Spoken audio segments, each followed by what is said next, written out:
Hello everyone, welcome to my YouTube channel Shilpa Data Insights. Hi everyone, welcome back to the channel Shilpa Data Insight. If you are working as a data engineer, you are preparing for a data engineering role, or you are preparing for the interview, this will be a very honest and important conversation that we will be having today. Because data engineering is growing in a very fast pace. And honestly speaking, I have not seen this grow in such a fast pace in the last few years. The way the team used to build data pipelines, the way company used to hire data engineers, and the way engineers used to prepare for interviews has changed a lot. This change is not in just one day, but in the last 1 or 2 years that I have actually seen.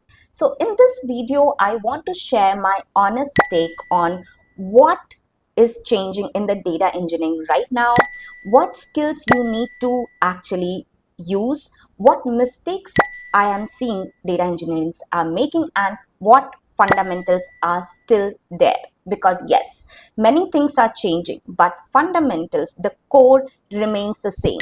So you don't need to skip the core basically, but keep the core as it is. So let's get started with it. So the first is the ETL is evolving. So in the earlier days, we used to do an ETL framework. So which was like extracting the data, transforming the data, and then loading the data. Extracting the data from where? You have to extract the data from the source, move the data, and then do the transformation on the top of it, and then you load the data. Then you schedule the pipelines, then you monitor the failures, right? This was the actual flow that actually exists still, but now it has actually evolved. Instead of ETL, now platforms are moving to ELT. So team is actually first ingesting the data into a particular layer, then they are actually doing the transformation and putting it into the warehouse. If you already work with Databricks, Snowpark, PySpark, AWS, you probably have actually seen this. For example, you are ingesting the data from a source to a raw layer, which is actually called bronze. And then you are cleaning the data in the silver layer, like you are doing the null validations and all. And then you are actually making that data ready for business in the gold layer. So this process is the ELT process. This pattern has become very common nowadays. The ETL is actually not disappearing, but it has evolved to ELT. The companies are actually expecting people to know about the ELT framework and how to actually utilize the ELT one. Another big change I'm seeing is the architecture. Earlier, my team used to focus only on data warehouse, but now the Lakehouse platform are gaining much more popularity because team wants analytics, engineering workloads, ML workloads, and even also the AI workloads in a single platform. So for example, if you have already worked with Databricks and Data Lakehouse, you would be knowing how exactly this particular single Lakehouse platform actually works. And that's the only reason why these platforms are gaining so much of popularity, because team need scalability, flexibility, reliability, and governance and performance all together in one place. As a manager, I see this clearly. The expectation is no longer can you build a pipeline, but now it is can you build a reliable data set that can be used by multiple teams across the sectors, across the organization. And that's a much bigger responsibility than just building the pipelines. The next point is the AI. AI is changing the data engineering expectation even in a faster rate than expected. This is probably the biggest change. AI is changing how data engineers work. Today, many data engineers are using AI just for writing SQL code, creating PySpark snippets, creating their test cases, even debugging the errors, and generating the documentation, which is like the boring part that data engineers feel like, right? And also optimizing the queries. These are absolutely a time saver if you can do it with the help of AI. But here is the important part. AI will help you in eliminating the repetitive work, but it does not replace the data engineering judgment. AI can suggest you code, what to write, how exactly to debug it, but AI cannot fully understand your architecture decisions, the business requirements that is there, how to communicate with the stakeholder, what is the cost trade-off, and what are the edge cases that needs to be taken care depending on the use case and the business requirements. And that's where engineers still create a very huge value. The way I see it is AI is replacing the repetitive task completely, but not the engineering judgment. And the engineers who actually learn AI will move in a very fast space than ever. Now, the next point is batch. Is the batch still relevant? Batch versus streaming. So, you need to be very much clear about the batch processing and the streaming processing. Now, I want to be very honest here. A lot of my work actually is batch, but you cannot ignore the streaming process as well. That is also very important. I'm not saying batch is not important. Batch is also important, but knowing the architecture of streaming is also very much important, because the companies increasingly expect the awareness of CDC, near real-time ingestion, event-driven architecture, and also the streaming basics. Even if you're not building the streaming pipelines every day, but it's very important to understand the batch, when the batch is enough and when the streaming is applicable. One thing you need to keep in mind is you don't need to master every tool, but you need to have some overview, some architectural insight about the architectural patterns that is there. Let's talk about cloud and platform knowledge.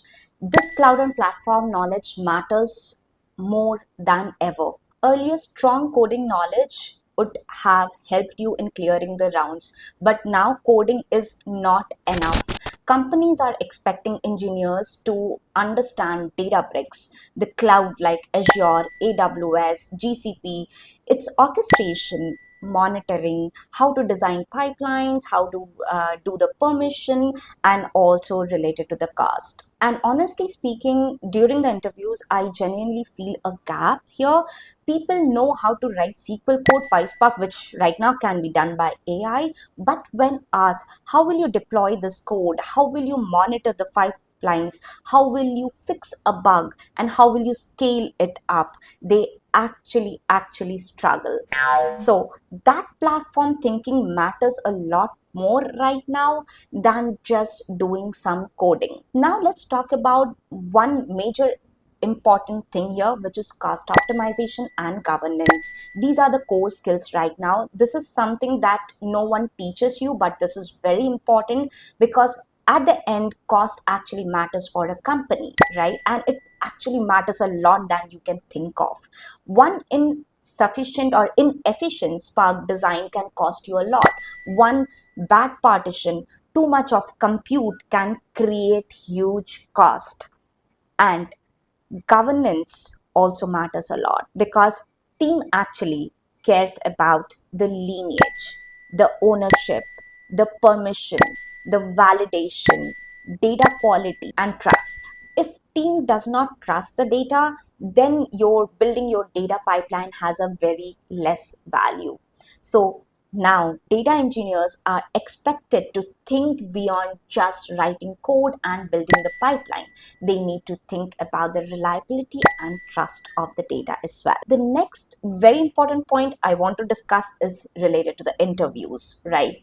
So interviews are actually changing a lot. This is very important, especially if you are right now preparing for interview, or you are planning to prepare for an interview. Interview expectations are not similar as it used to be 5 years ago, right? It has definitely changed.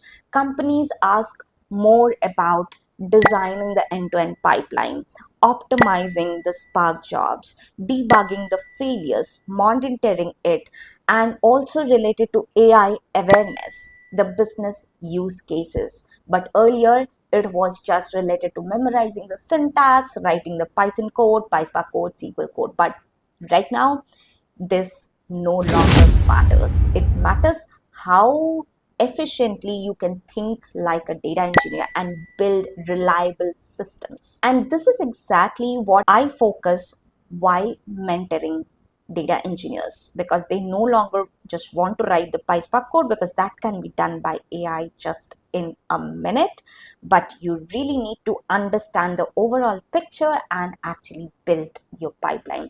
I do focus on, can you design a system? Can you design a scalable system? If in case something goes wrong, are you able to debug it?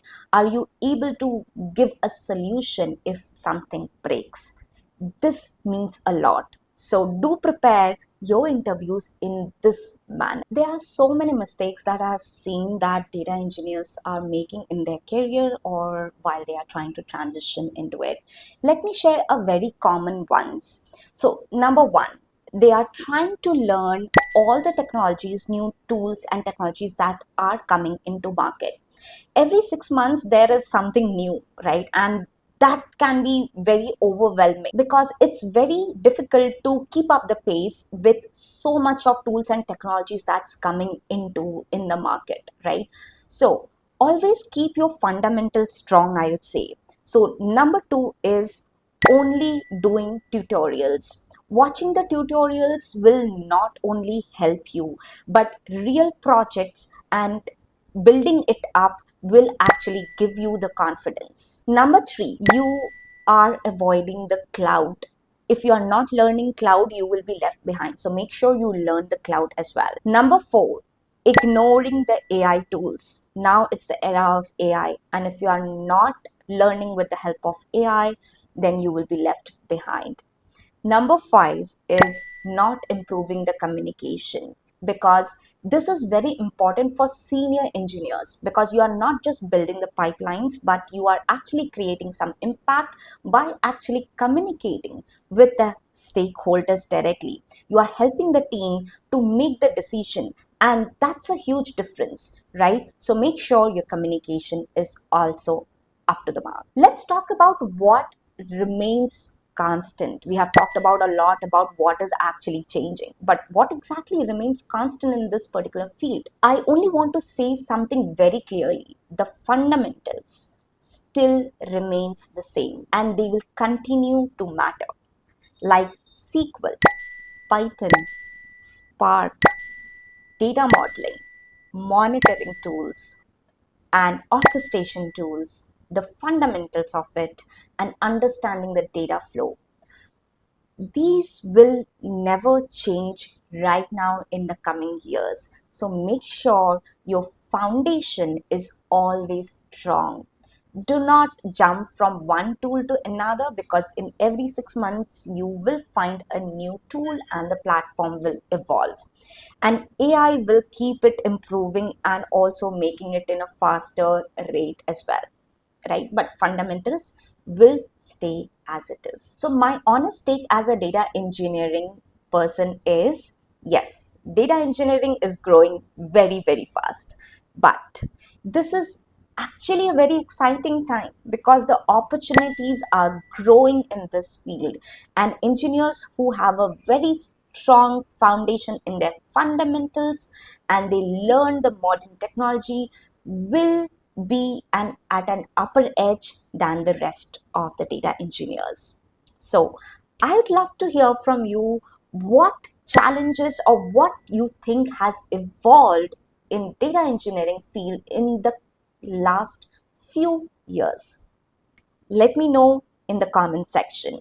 And if you are preparing for data engineering interviews or you are trying to get started, you can also connect with me one-on-one with the help of TalkMate, and I would be glad to help you out in any possible way I can.